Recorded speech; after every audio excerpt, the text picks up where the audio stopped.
함께 보실 말씀은 열왕기하 4장 18절에서 30절입니다.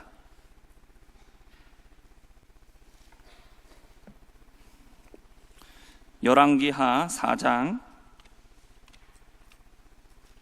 18절에서 30절까지 우리 교독하시고 마지막 30절 함께 읽도록 하겠습니다. 그 아이가 자라매 하루는 추수꾼들에게 나가서 그의 아버지에게 이르렀더니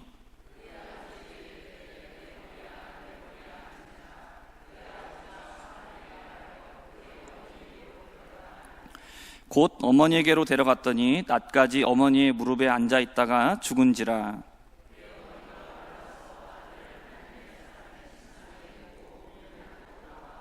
그 남편을 불러 이르되 청하건대 사환 한 명과 나귀 한 마리를 내게로 보내소서. 내가 하나님의 사람에게 달려갔다가 돌아오리이다 하니,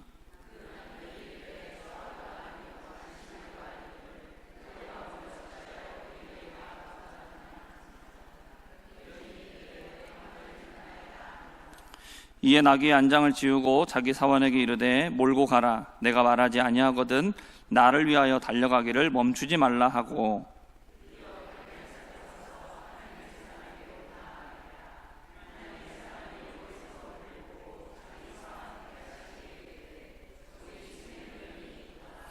너는 달려가서 그를 맞아 이르기를 너는 평안하냐, 내 남편이 평안하냐, 아이가 평안하냐 하라 하였더니 여인이 대답하되 평안하다 하고,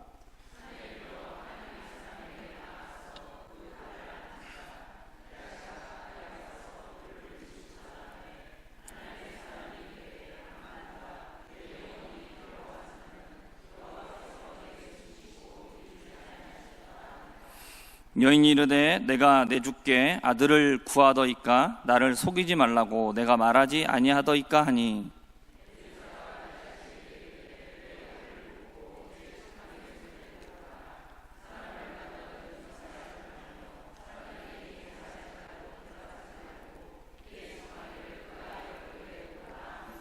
함께 읽겠습니다. 아이의 어머니가 이르되 여호와께서 살아계심과 당신의 영혼이 살아계심을 두고 맹세하노니 내가 당신을 떠나지 아니하리이다. 엘리사가 이에 일어나 여인을 따라가니라. 아멘. 오늘 말씀의 제목은 멈추지 말고 하나님께 기도하라 라는 제목입니다. 우리가 하나님을 잘 믿고 섬기는 사람에게 하나님은 무엇으로 갚아주시는 분일까요? 복으로 갚아주시는 분입니다. 근데 하나님께 분명히 받은 복인데 그 복을 받았고 살다가 어려움이 될 때가 또는 문제로 바뀔 때가 있다라는 겁니다. 그러면 이러한 어려움을 우리는 어떻게 해결을 하면 좋겠습니까? 오늘 말씀에 보면 수넴에 살았던 한 여인의 이야기가 등장하고 있습니다. 그녀는 하나님께 복을 받아서 살았습니다. 근데 그렇게 복 받아서 살고 있던 중에 복이 변해서 화가 되는 어려움을 겪게 됩니다. 이때 이 여인은 이 어려운 문제를 어떻게 해결했는가? 오늘 말씀을 통해서 우리가 함께 살펴보려고 합니다. 첫 번째로 볼 것은 은혜로 살아도 문제는 찾아온다라는 겁니다. 선지자 엘리사가 수넴 지역을 들릴 때 그곳에는 부유하고 영향력이 있는 한 여인이 있었습니다. 그녀는 엘리사를 간절하게 초대해서 음식을 대접을 하죠. 여인의 이러한 행동은 한 번으로 그친 게 아니라 엘리사가 수넴을 갈 때마다 엘리사를 초청해서 매번 음식을 대접을 했습니다. 여인은 여기서 그치지 않았습니다. 남편에게 얘기를 해서 집의 담장 위에다가 작은 방을 하나 만듭니다. 안에다가 가구를 채워놓고 엘리사가 이곳을 지나갈 때마다 그곳에서 들려서 편히 쉬고 갈 수 있도록 제공을 합니다. 여인의 이러한 환대는 단지 부자니까 할 수 있는 일은 아니죠. 또 나 부유하니까 나 이 정도는 얼마든지 할 수 있어, 이게 과시하려고 하는 일도 아니었습니다. 엘리사를 위해서 준비된 방을 따로 만들어 놓았던 것은, 이렇게 환대했던 이유는 그녀가 엘리사를 하나님의 거룩한 사람으로 인정했기 때문입니다. 우리가 어떤 행동을 하면 그 행동에는 항상 의도가 있습니다. 이유가 있는 거죠. 수넴에 살고 있었던 이 여인이 엘리사를 귀하게 여기고 대접했던 이유는 엘리사가 어떤 사람이냐? 하나님의 사람이라는 겁니다. 이것을 알고 귀하게 여긴 것이죠. 그렇다고 해서 하나님의 사람이니까 내가 잘하면 무엇을 얻을 수 있겠지라는 이런 마음을 갖고 대접한 것도 아닙니다. 열왕기하 4장 13절을 보면 엘리사가 세심하게 배려하는 이 여인의 모습에 감동을 받습니다. 그래서 물어봅니다. 내가 너를 위해서 무엇을 해주기를 원하느냐? 이렇게 물어보니까 여인의 대답은 이랬습니다. 나는 내 백성 중에 거주하고 있습니다. 이렇게 대답을 하죠.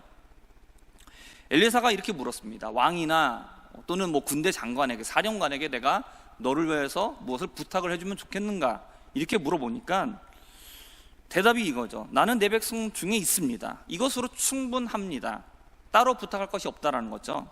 지금으로 충분히 만족하고 있습니다 라고 얘기하는 것이죠. 여인의 이 대답은 엘리사에게 베풀었던 호의가 대가를 얻기 위한 호의가 아니었다라는 것을 보여주고 있습니다. 더 많이 갖기 위해서 권력을 이용하고 사람들을 이용하려는 그런 모습이 아니라 정말 깨끗하고 오직 순전한 마음으로, 순수한 마음으로 섬겼다라는 것을 보여주고 있습니다. 그러자 엘리사는 게하시에게 물어봅니다. 그녀를 위해서 무엇을 해주면 좋겠는가? 이렇게 물어볼 때에 게하시는 여인에게 아들이 없다라는 것을 얘기합니다. 그리고 남편이 나이가 많다라는 사실을 알려주죠. 그래서 아무것도 구하고 있지는 않지만 지금 그녀에게 필요한 것은 아들이라는 사실을 엘리사가 알게 해줍니다. 여인은 더 구할 것이 없다라고 말했습니다. 하지만 그녀에게 없는 것, 그녀에게 필요한 것을 게하시는 눈치채죠. 엘리사가 미처 생각하지 못한 부분을 파악을 하고 이것을 알려줍니다. 게하시는 사환으로서의 역할을 잘 감당하고 있는 것이죠. 사역을 할 때에 직접적으로 그 사역을 앞서서 감당하는 사람이 있고 또 이것을 옆에서 도와주는 역할이 있습니다. 옆에서 도와주는 역할을 하는 사람들은 보통 사람들에게 주목받지 못합니다. 그런 자리이기는 하지만 앞에서 일을 하고 있는 그 사역자의 눈과 귀가 되어줄 수 있다는 것이죠. 그래서 사역을 할 때에 큰 도움을 줄 수 있다는 겁니다. 우리들 대부분은 엘리사의 역할보다는 게하시의 역할을 맡는 경우가 참 많습니다. 하지만 절대로 그 자리는 작은 자리가 아닙니다. 엘리사가 미쳐보지 못한 거, 하나님의 사람이죠, 그렇죠? 근데 하나님의 사람도 미쳐보지 못하는 게 있다라는 겁니다. 근데 그걸 누가 봅니까? 게하시가 보는 거예요. 그러니까 절대로 그 자리는 작은 자리가 아니라는 겁니다. 그러므로 우리는 우리에게 맡겨진 일에 충실하고 함께 사역을 이루어 나갈 수 있기를 바랍니다. 엘리사는 여인을 다시 부릅니다. 한 해가 지나 이때쯤이 되면 너가 아들을 안고 있게 될 것이다 라고 말하죠. 여자는 그런 일은 절대로 있을 수 없다라고 말합니다. 하지만 어떻게 됩니까? 여자의 말대로 됩니까? 엘리사의 말대로 됩니까? 엘리사의 말대로 되죠. 왜 그렇습니까? 모든 일은 누구의 뜻대로 되는 겁니까? 하나님의 뜻대로 되는 겁니다. 우리가 안 돼요, 절대로 안 돼요, 그런 일이 있을 수 없어요, 받을 수 없어요, 아무리 그래도 하나님이 주시겠다고 하면 받을 수밖에 없는 게 우리이죠. 하나님이 하시겠다고 하면 되어지는 게 하나님의 일입니다. 1년이 지났습니다. 여인은 절대로 그런 일은 있을 수 없습니다 라고 얘기했지만 엘리사가 말한 대로 됐습니다. 아들을 품에 안았어요. 여인에게 있어서 아들은 실은 간절하게 바라는 소원이었죠. 그러나 엘리사에게 그것을 말하지 않았습니다. 왜냐? 자신의 이 환대가 어떤 대가를 바라고 한 것이 아니었고, 그리고 실은 어땠습니까? 아들을 얻는 일은 불가능하다. 자녀가 없는데, 아들이 없는데, 아들이 필요한데 남편이 나이가 많다라는 얘기를 하고 있는 건 뭡니까? 그럴 수 없다라는 거죠. 불가능하다라고 생각한 것이죠. 그래서 그녀는 구하지 않았던 겁니다. 구할 수 없었죠. 근데 하나님은 어떻게 하십니까? 그녀가 구하지 않았습니다. 구하지 못했어요. 근데 정말로 그녀에게 필요한 것을 채워주셨어요. 마태복음 10장 40절에서 42절의 말씀입니다. 우리 함께 읽어보겠습니다. 너희를 영접하는 자는 나를 영접하는 것이요, 나를 영접하는 자는 나를 보내신 이를 영접하는 것이니라. 선지자의 이름으로 선지자를 영접하는 자는 선지자의 상을 받을 것이요, 의인의 이름으로 의인을 영접하는 자는 의인의 상을 받을 것이요, 또 누구든지 제자의 이름으로 이 작은 자 중 하나에게 냉수 한 그릇이라도 주는 자는 내가 진실로 너희에게 이르노니 그 사람이 결단코 상을 잃지 아니하리라 하시니라. 아멘. 예수님께서 말씀하셨습니다. 제자들에게 이런 얘기를 하셔요. 너희를 영접하는 것은 누구를 영접하는 거다? 나를 영접하는 거다. 예수님을 영접하는 거다. 그리고 예수님을 영접하는 자는 예수님을 보내신 자, 누구죠? 하나님을 영접하는 것과 같다라고 얘기하고 있습니다. 이어지는 말씀에서 이렇게 얘기하시죠. 상대방의 모습을 인정하고 그것대로 대접한 대로 받는다라는 겁니다. 선지자냐? 그러면 내가 당신을 선지자로 대접하겠습니다. 이러면 그 사람이 선지자의 상을 받는 거죠. 의인의 이름으로 영접하면 당신이 의인이 맞습니다. 그러면서 그렇게 대접해주면 내가 어떻게 받아요? 의인의 대접을 받는다라는 겁니다. 상을 받는다라는 겁니다. 그러면 지금 제자들에게 얘기하고 있다는 건 무슨 얘기입니까? 너희들이 예수님의 제자라는 것을, 나의 제자라는 것을 그 사람들이 인정하고 너희들을 제자로서 인정하고 대접하면 그 대접한 사람이 누구의 상을 받아요? 제자로서의 상을 받는다는 겁니다. 그러면서 당신이 제자니까, 당신이 예수님의 제자니까 내가 냉수 한 그릇이라도 내게 있는 것, 이것을 당신에게 주겠습니다 라고 이렇게 대접하면 뭐라고 얘기하십니까? 절대로 결단코 그 사람은 상을 잃지 않을 거다라고 얘기하고 있어요. 수넴에 살고 있었던 여인은 엘리사를 어떻게 대접합니까? 어떤 사람으로 대접해요? 하나님의 사람이라는 거죠. 하나님의 사람으로 알고 환대했습니다. 결국 엘리사를 세우신 여호와 하나님을 환대하고 있는 것이죠. 엘리사를 선지자로 인정하여, 그러니까 세심하게 배려합니다. 그러니까 어떤 상을 받아요? 무슨 상을 받겠습니까? 선지자의 상을 받겠죠. 엘리사가 어떤 선지자입니까? 엘리야보다도 갑절의 은혜를 받아서, 갑절의 성령의 충만함을 받아서 훨씬 더 많은 기적을 행했던 선지자가 바로 엘리사입니다. 수넴에 살았던 여인은 엘리사를 하나님의 사람으로 알고 대접했기 때문에 어떤 은혜를 경험합니까? 하나님의 기적을 체험하게 되는 거죠. 그리고 그녀가 세심하게 배려했던 것처럼 하나님도 그녀를 세심하게 배려합니다. 말하지 않았어요. 말할 수조차 없었죠. 그러니까 저는 이것으로 충분합니다. 실은 그 말이 틀린 말은 아닙니다. 그러나 아이가 정말로 필요했지만, 아들이 필요하지만 그 말은 할 수가 없었죠. 그러나 하나님은 그것을 아시고 어떻게 하십니까? 꼭 필요한 아들을 허락해 주신 겁니다. 가질 수 없지만, 아이가 태어날 수 없지만 그 환경에서 하나님은 어떻게 하셔요? 기적으로 역사하셨다는 거죠. 하나님은 이 시대에도 예수님 안에서 형제와 자매가 된 하나님의 사람들을 배려하고 섬기는 자들의 선행을 세심하게 갚아주시는 분이십니다. 하나님 앞에서 바르고 선하게 행하는 사람들은 그들이 필요를 구하지 않아도 하나님께서 채워주십니다. 예수님이 말씀하셨잖아요. 먼저 그의 나라와 의를 구하라. 그리하면 내가 이 모든 것을 너희에게 더하여 주시리라. 우리한테 그거 구하라고 하지 않으셨어요. 그러나 하나님 말씀하시잖아요. 너희에게 그것이 있어야 될 줄 안다라고 말씀하셨어요. 그러면서 뭐라고 얘기해요? 구하지 말라라는 거예요. 왜요? 너희가 나의 모든 일들을 하면 내가 너희에게 갚아주겠다라는 거죠. 너희가 구하지 않아도 너희의 필요를 내가 알기 때문에 너희들의 그 필요 내가 다 세심하게 살펴서 때마다 철마다 필요할 때마다 내가 갚아주겠다라는 거죠. 내가 채우겠다라는 거예요. 오늘 말씀에 바로 이것이 이루어지고 있는 것이죠. 하나님 앞에 하나님이 세우신 선지자를 그렇게 세심하게 배려하고 섬기니까 어떻게 하세요? 하나님이 갚아주시는 거죠. 하나님께서 세심하게 살펴요. 말하지 않아도, 얘기하지 않아도, 아무도 몰라도 누구는 아신다? 하나님은 아신다라는 거죠.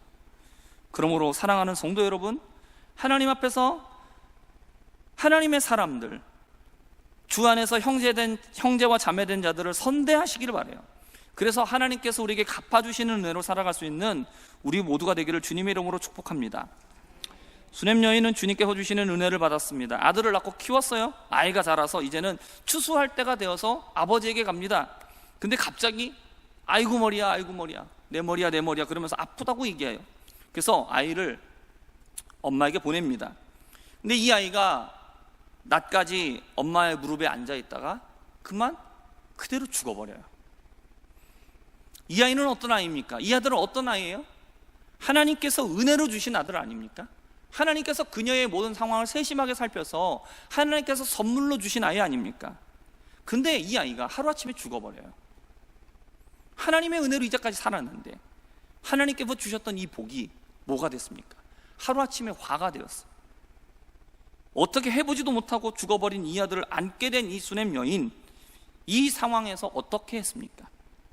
우리가 두 번째로 생각해 볼 것은 기도하기를 멈추지 않아야 한다는 겁니다. 여인은 아이가 갑자기 죽어버리니까 아들을 어떻게 하느냐? 하나님의 사람을 위해서 만들었던 그 방에 있는 침대 위에 놓고 문을 닫고 나옵니다. 그리고 나서 남편에게 말하죠. 내가 하나님의 사람에게 달려갔다가 돌아오겠다, 급히 갔다가 오겠다라고 얘기합니다. 달이 시작하는 첫날, 월삭도 아니고 월삭 제사 드리는 날도 아니고 안식일도 아닙니다. 그냥 남편이 이상하잖아요. 갈 이유가 없는데 물어봐요. 뭐하러 갑니까? 여인이 뭐라고 얘기하느냐? 평안을 빌러 갑니다. 아무 일도 없고 아무 문제 없지만 기도하러 갑니다. 안심을 시키죠. 나귀 안장을 지우고 사환에게 나귀를 몰게 합니다. 그러면서 사환에게 말합니다. 내가 말하지 않으면 나를 위하여서 달리기를 멈추지 말아라. 근데 수넴에서 엘리사가 있는 갈멜산까지 거리가 약 50km가 넘습니다. 그러니까 하루 종일 걸려서 가야만, 꼬박 걸려야 갈 수 있는 먼 길이죠. 그러나 이런 먼 길이었지만 여인은 엘리사를 만나기 위해서 쉬지 않고 달려갑니다. 아들이 죽어버린 이 문제를 해결하기 위하여 엘리사에게 가기를 멈추지 않았어요. 여인이 죽은 아들을 왜 엘리사를 위해서 만든 방에다 놔뒀는가? 자신이 엘리사를 만나러 가는 동안 남편이 죽은 아들을 찾지 못하게 하기 위해서입니다. 아무리 빨리 갔다 와도 1박 2일을 꼬박 달려갔다 와야 돼요. 하루 종일 갔다가 와야 돼요. 갔다가 하루 종일 다시 와야만 올 수 있는, 그래야 1박 2일이 가능한 거리죠.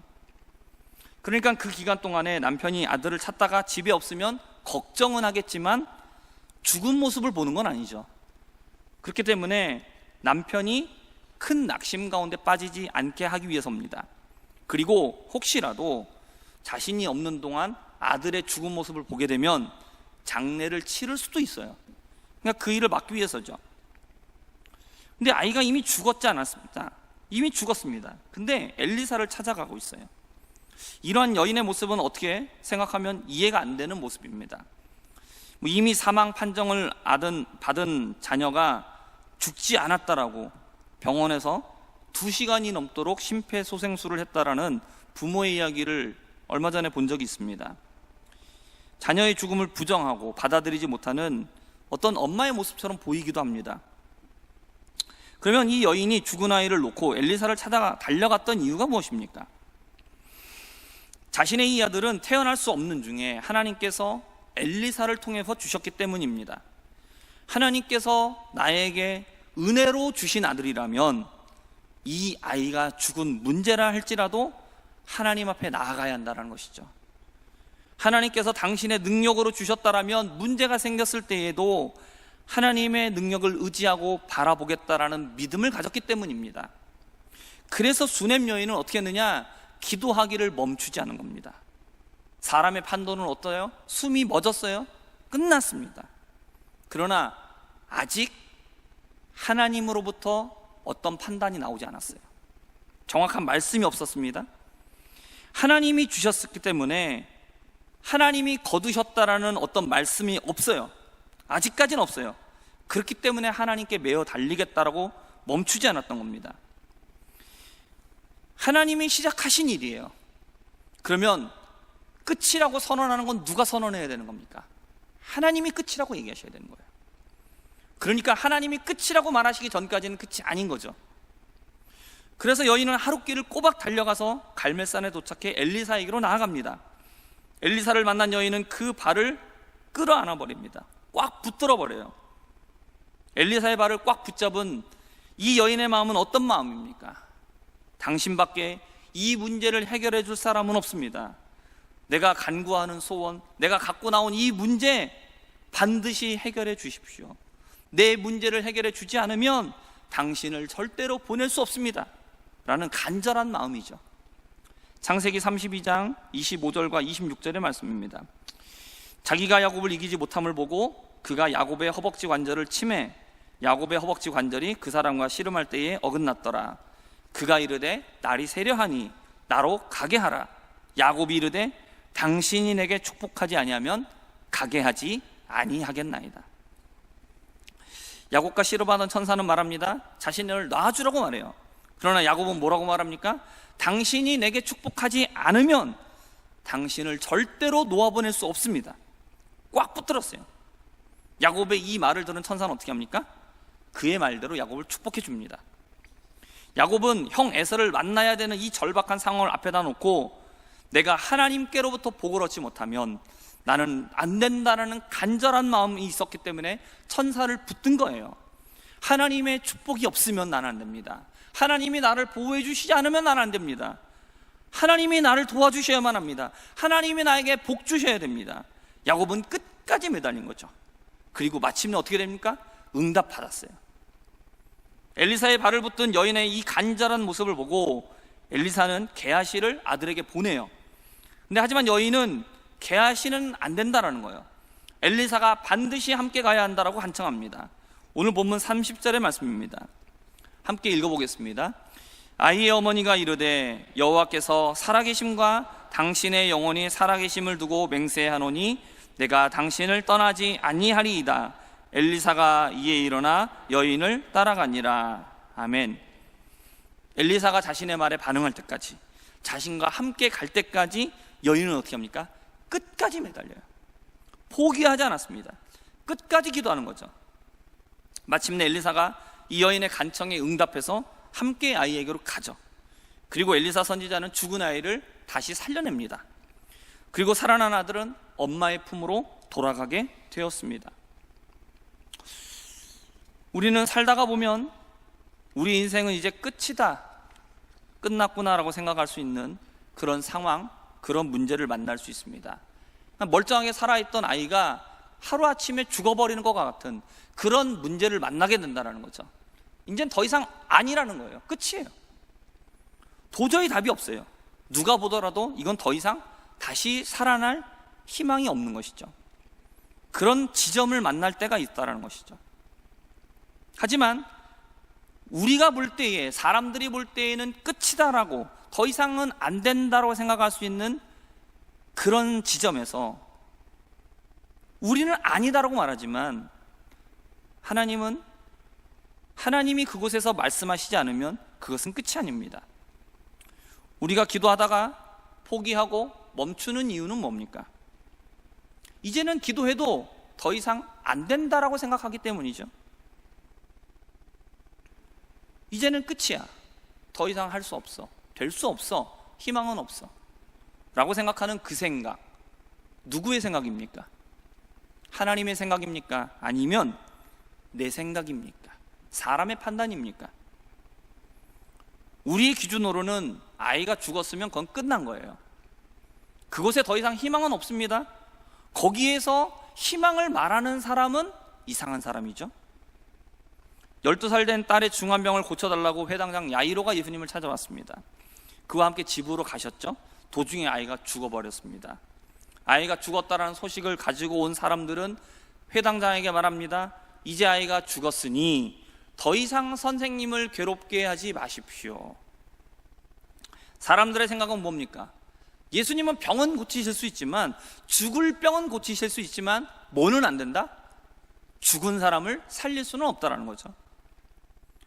그때 예수님이 뭐라고 말씀하십니까? 누가복음 8장 50절 말씀입니다. 함께 읽어보겠습니다. 예수께서 들으시고 이르시되 두려워하지 말고 믿기만 하라. 그리하면 딸이 구원을 얻으리라 하시고. 아멘. 끝이라고 생각한 건 누굽니까? 사람들이죠. 그러나 예수님은 뭐라고 말씀하십니까? 끝이 아니라고 말씀하세요. 그리고 뭐라고 말씀하셔요? 두려워하지 말고 믿기만 하라. 예수님께 딸을 고쳐달라고, 딸을 살려달라고 찾아왔던 그 믿음 버리지 말라라고 말씀하십니다. 야이로야, 너는 내가 너의 딸을 고칠 수 있다라고 믿었지 않느냐? 그래서 찾아왔지. 지금 너의 딸이 죽었지 않느냐? 하지만 내가 할 수 있다라는 이 믿음 버리지 말아라. 너의 딸이 죽었지만 여전히 너는 나에게 기도해야 한다 라고 주님 말씀하시고 있는 거죠. 우리 옆에 있는 성도님들과 함께 인사해 보겠습니다. 기도를 멈추지 마시기 바랍니다. 우리 한 번 더 인사하겠습니다. 응답하실 때까지 기도하시기 바랍니다. 사랑하는 성도 여러분, 기도하기를 멈추지 마시기 바랍니다. 우리 모두 하나님께서 응답하실 때까지 기도하여 응답받는 우리 모두가 되기를 바랍니다. 세 번째로 우리가 살펴볼 것은 주시는 하나님께 기도해야 합니다. 아들이 죽었습니다. 수냄 여인은 이 사실을 남편에게 알리지 않았습니다. 아들을 찾지 못하게 엘리사의 방에다가 놔둡니다. 엘리사를 만나러 가면서 뭐라고 얘기해요? 평안한 일로 간다라고 말하죠. 갈멜산까지 달려갔습니다. 자신을 맞으러 나온 게하시가 당신은 평안하냐? 남편은 평안하냐? 아이는 평안하냐? 다 이렇게 안부를 물어보죠. 근데 뭐라고 얘기합니까? 평안하다. 아이의 죽음을 말하지 않아요? 우리 모두 다 잘 지내고 있습니다. 이렇게 얘기하죠. 그리고 그냥 곧장 엘리사에게 가죠. 그리고 나서 뭐라고 해요? 그의 발을 붙잡고 그제서야 아이가 죽었다라는 사실을 얘기해요. 아들이 죽어버린 이 큰 일을 왜 남편에게는 숨겼습니까? 게하시가 가족들의 안부를 물어보고 있는데도 왜 그것을 말하지 않습니까? 여인의 이 모습은 이들을 무시하기 때문이 아니죠. 아들이 죽어버린 이 문제를 해결하기 위한 본질이 어디에 있는가를 이 여인은 잘 알고 있었기 때문이죠. 남편에게 게하시에게 말을 한들 이들이 죽은 아들을 살릴 수가 있습니까? 이야기를 하면 할수록, 남편과 이야기를 하면 할수록 시간은 지체될 뿐이죠. 그리고 남편과 이야기를 하다 보면 남편이 체념하면 그러지 말고 이미 죽었는데 어떻게 하겠는가? 그냥 장례를 치르자, 이런 얘기를 할 수도 있는 거죠. 그러면 여인의 믿음이 약해질 수도 있는 거죠. 그리고 엘리사를 찾으러 가려는 그 걸음을 막을 수도 있는 겁니다. 그럼 또 게하시에게 말하면 어떻습니까? 게하시에게 말하면 위로가 되지 않는 인간의 말만 듣게 되겠죠. 아들이 죽은 이 긴박한 상황이, 이 문제 앞에 사람에게 말하고 사람에게 도움을 요청하는 것, 이것은 문제 해결이 방법이 아니라는 거예요. 이것은 오히려 하나님께 나아가 기도하는 것을 오히려 방해만 하는 거죠. 그렇기 때문에 여인은 이 모든 걸 전부 다 생략하고 곧장 엘리사에게 간 겁니다. 문제를 해결할 수 없는 사람을 의지하는 건 시간 낭비에 불과합니다. 문제가 해결되는 시간만 늦출 뿐이에요. 문제만 더 악화시킬 뿐이죠. 사랑하는 성도 여러분, 내가 어떻게 감당할 수 없는 문제가 있습니까? 그 문제가 생겼습니까? 도저히 희망이 없습니까? 소망이 없나요? 그러면 우리는 어떻게 됩니까? 지금 당장 모든 것을 내려놓고 하나님께 바로 나아가 기도할 수 있게 되기를 바랍니다. 우리가 가전제품을 사용하다 고장났습니다. 그러면 어디에다 전화해야 됩니까? 어디를 찾아가야 됩니까? 남편에게 전화할까요? 친구에게 얘기할까요? 시간만 낭비되죠. 고장난 제품이 고쳐집니까? 안 고쳐져요. 제품을 만든 회사의 서비스 센터를 찾아가야죠. 제품을 만든 곳에 가지고 가야 고칠 수 있죠. 그럼 다른 회사 가면 됩니까? 안 되죠. 그 회사를 가야죠. 자신이 구하지도 않았던 아들을 누가 주셨습니까? 엘리사를 통해서 하나님이 주셨습니다. 그러면 이 아이들이 죽었어요. 그러면 아들을 살리려면, 이 문제를 해결하기 위해서 누구를 찾아가야 하는 겁니까? 엘리사를 찾아가야죠. 엘리사를 찾아가는 것은 바로 하나님께 나아가는 것이죠. 우리 인생에 문제가 생겼습니다. 누구를 찾아가야겠습니까? 우리의 생활 속에서 우리에게 모든 것을 주신 분, 우리를 만드신 하나님을 찾아가야 됩니다. 누가 우리를 만드셨습니까? 우리가 가지고 있는 모든 것들을 누가 주셨습니까? 하나님이 주셨습니다. 하나님이 주셨는데 하나님이 아닌 사람을 의지하고 우상을 찾아가면 해결이 되겠습니까? 이들에게는 애초에 이런 능력이 없어요. 잘못 찾아가면 못 고칩니다. 우리에게 주신 이 복을 우리가 누리고 살다가 우리 인생에 문제가 생기면 우리는 하나님을 찾아가야 돼요. 우리가 기도하고 구해야 되는 대상이 누구인가를 분명하게 우리는 알아야 합니다. 그리고 그 분께 매달려야 하는 것이죠. 여호와 하나님만이 우리의 인생의 문제를 해결하실 수 있다는 사실을 믿으시고 기도하실 수 있게 되기를 바랍니다. 말씀을 정리하겠습니다. 하나님은 우리가 바르고 선하게 살면서 하나님의 사람들, 주 안에서 형제된 사람들에게 우리가 선하게 행하면 우리가 행한 대로 우리에게 역시 선하게 갚아주시는 분이에요. 우리가 구하지 않은 것까지도 세심하게 살펴서 때를 따라서 필요를 따라서 우리에게 필요한 것을 복으로 허락하시는 좋으신 분입니다. 하지만 그럼에도 불구하고 우리의 삶은 또 어떻습니까? 늘 좋은 일만 있는 건 아니죠. 감당할 수 없는 고난과 고통의 문제가 찾아올 때가 있죠. 또 어떨 때는 하나님이 주셨던 복인데 그게 화로 엮여서 우리가 고통의 수렁 가운데 빠질 때도 있습니다. 이럴 때 우리는 문제를 해결하기 위해서 기도하기를 멈추면 안 됩니다. 고장난 제품을 고칠 수 있는지, 이거를 폐기 처분해야 될지에 대한 이 판정은 내가 하는 게 아니에요. 이건 제품을 만든 회사에서 하는 거예요. 내가 보기에는 고칠 수 없다라고 생각해도 만든 사람이 고칠 수 있습니다 라고 얘기하면 그건 고치는 겁니다. 내가 지레짐작해서 안 된다라고, 해결할 수 없다라고 포기하고 기도를 관두지 마시기 바랍니다. 하나님께서 우리에게 판단을 내려주실 때까지, 하나님께서 응답해 주실 때까지 기도하시기를 바라요. 우리가 볼 때 아들이 죽은 것처럼 보이는 도저히 답이 없는 문제라 할지라도 하나님은 해결하실 수 있습니다. 우리가 해야 될 일은 무엇이겠습니까?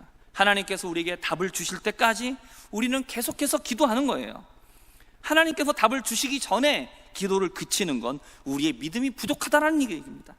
그러므로 끝까지 믿음을 가지고 기도하기를 멈추지 않는 우리가 될 수 있기를 바랍니다. 우리의 기도는 오직 하나님을 바라보는 겁니다. 도울 수 없는 사람과 환경을 의지하면 해결의 시간만 늦어지죠. 어떤 문제이든 해결할 수 없습니까? 그러면 즉시 하나님께 가지고 나가서 기도하실 수 있게 되기를 바랍니다. 우리의 삶은 계속해서 많은 문제가 찾아옵니다. 이때 우리는 멈추지 말고 끝까지 하나님 앞에 기도해서 응답을 받아야 됩니다. 기도하기를 포기하지 말고 오직 하나님만 바라보고 기도함으로 응답받는 우리 모두가 될 수 있게 되기를 주님의 이름으로 축복합니다.